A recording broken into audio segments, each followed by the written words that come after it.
Hello friends, welcome to SSC coaching centre. दोस्तों, आज मैं आपको गणित के बहुत ही अच्छे सवाल सिखाऊंगा। ये वही सवाल है जो बार बार परीक्षाओं में पूछे जाते हैं। तो चलिए स्टार्ट करते हैं। पहला सवाल है, संख्याएं 1, 3, 5, 7, 9, 25 को गुणा करने पर प्राप्त गुणनफल के दाईं ओर अंत में शून्यों की संख्या कितनी होगी।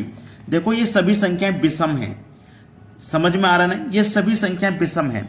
अब विषम का मतलब है जैसे 1 का गुणा 3 से करो, क्योंकि गुणनफल बोला है उसने। जितनी भी संख्याएं सबका गुणा करके अंत में कितने शून्य आएंगे ये बताना जाना। तो आप यहां देखोगे 1 का गुणा 3 से करोगे, 3 3 पंजे 15, 15 सत्ते 105, ठीक है ना। 15 सत्ते यहां तक 105 हो गया। अब 105 का गुना आप कितने से कर दोगे भैया? 15 सत्ते 105, 9 से कर दो। तो 9 पंजे 45 का 5 हासिल लगे 4, 9 का गुना 10 से करो 90 और हासिल के 4 94।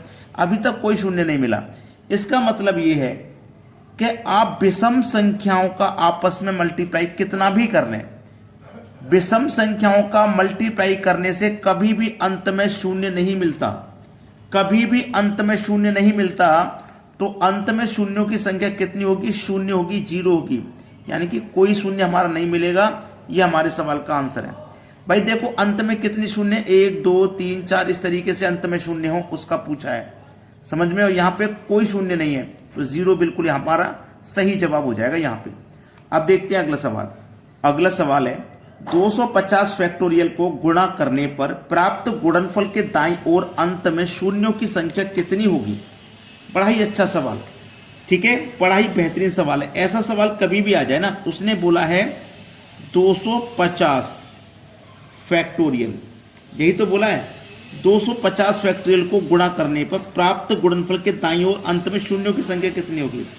अब ये जो 250 फैक्टोरियल है, ये जो 250 फैक्टोरियल है, इसका मतलब क्या है कि आप 250 से स्टार्ट करें, ठीक है, 250 से स्टार्ट करें, 250 फिर 249 फिर 248, ऐसे कहां तक लिखें? 1 तक लिखें। तो इसमें तो बहुत समय लग जाएगा भाई।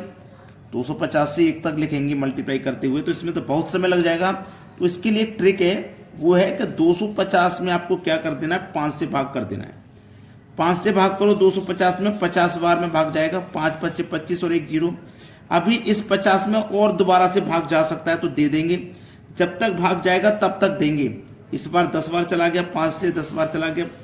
इस 10 में भी जा सकता है अभी भाग, 5 से 2 बार जा सकता है ना, जा सकता है, जा सकता है। जब तक भाग जा सकता है जब तक देंगे। तो यहाँ पे 50 और 10 60, 60 और 2 62। तो अंत में शून्यों की संख्या 62 हो जाएगी यहाँ पे, जो कि हमारे बी ऑप्शन में दिया गया है। ये बिल्कुल सही जवाब है। अब देखेंगे अगला सवाल। अगला सवाल है, 10 20 30 और 1200 को गुणा करने पर दाईं ओर शून्यों की संख्या कितनी होगी। बड़ा ही अच्छा सवाल है। देखो, 10 के पहाड़े में आ रहे हैं सभी अंक, 10 20 30, 10 के पहाड़े में आ रहे हैं सभी अंक, ठीक है। तो इसको करने का ना सबसे सरल तरीका है, 10 देखो 20 30 कहां तक जा रहे हैं? 1200 तक जा रहे हैं। इसको हम क्या लिख सकते हैं? 10 गुने 1। इसको क्या लिख सकते हैं? 10 गुने 2। इसको क्या लिख सकते हैं? 10 गुने 3। इसको क्या लिख सकते हैं? 10 इंटू 120, है ना। यही तो लिख सकते हैं हम। अब सभी में से दोस्तों देखना, यहां पे हम कहां तक जा रहे हैं? 120 तक जा रहे हैं। यानी कि कुल संख्या हमारी 120 है, ठीक है। कुल संख्या 120 है। तो हम यहां से क्या करेंगे? 10 की पावर 120 को कॉमन ले लिया, तो अंदर कितना बचा? 1 2 3, ठीक है। इस तरीके से कितनी संख्या बची? 120। अब 10 की पावर 120 का मतलब होता है 10 का फैक्टोरियल, यानी कि 120। 120 फैक्टोरियल, इसका मतलब ये होता है। लेकिन हमें फैक्टोरियल नहीं करना, हमें ये पता लग गया 120 है। तो इसमें जैसे पिछले क्वेश्चन में 5 से भाग दिया था ना, भाई फैक्टोरियल का मतलब है पिछले 120 से लेके 1 तक गुना करके लिखो। इसमें तो बहुत समय लगेगा, तो 5 से भाग कर देना। 24 बार में भाग होगा। अभी 24 में भी भाग जा सकता है 5 से। 5 चौको 20, 4 बार, 4 शेष बच गया। शेष से कोई मतलब, जो शेष बच जाएगा उससे कोई मतलब नहीं। 24 बार और 4 बार, टोटल मिला के 24 और 4 28 बार भाग चला गया, ठीक है। टोटल मिला के कितनी बार भाग चला गया? 28 चला गया। 28 बार भाग यहां पे चला गया। टोटल संख्या यहाँ पे 120 प्लस 28, टोटल कितना हो जाएगा? ये 148 हो जाएगा। 148 पहले ऑप्शन में दिया है। ये सवाल का बिल्कुल सही जवाब है। अब देखेंगे अगला सवाल। अगला सवाल है इस क्वेश्चन में पूछा शून्यों की संख्या कितनी है। आपको बहुत सारे यहाँ पे शून्य दिख रहे होंगे। जो बच्चे होंगे ना जो नए नए एग्जाम करने की तैयारी में आए, नए नए तैयारी करने लगे हैं, वो पता है क्या करेंगे, 6 5 11, 11 4 15, 3 18, 2 20 और 1 21। वो तुरंत बता देंगे कि 21 शून्य है। नहीं, 21 शून्य इसमें नहीं है। आपको देखो सभी संख्याओं को क्या करना है, प्लस करना है ना। प्लस करेंगे तो बड़ी संख्या को ऊपर लिखिए, 1 के बाद 6 जीरो हैं, ऊपर लिखो। फिर इसको नीचे लिखिए, इससे छोटी को, इसके बाद 5 जीरो हैं, इसके बाद 4 जीरो हैं, इसके बाद 3 जीरो हैं, इसके बाद 2 जीरो और फिर 1 जीरो। यही तो है। चलिए अब सबको जोड़ेंगे तो 0, अब सबको जोड़ेंगे तो 1, इस लाइन में सबको जोड़ो 1, इस लाइन में सबको जोड़ो 1, यहां जोड़ो 1। अब देखो अंत में कितने शून्य बचे।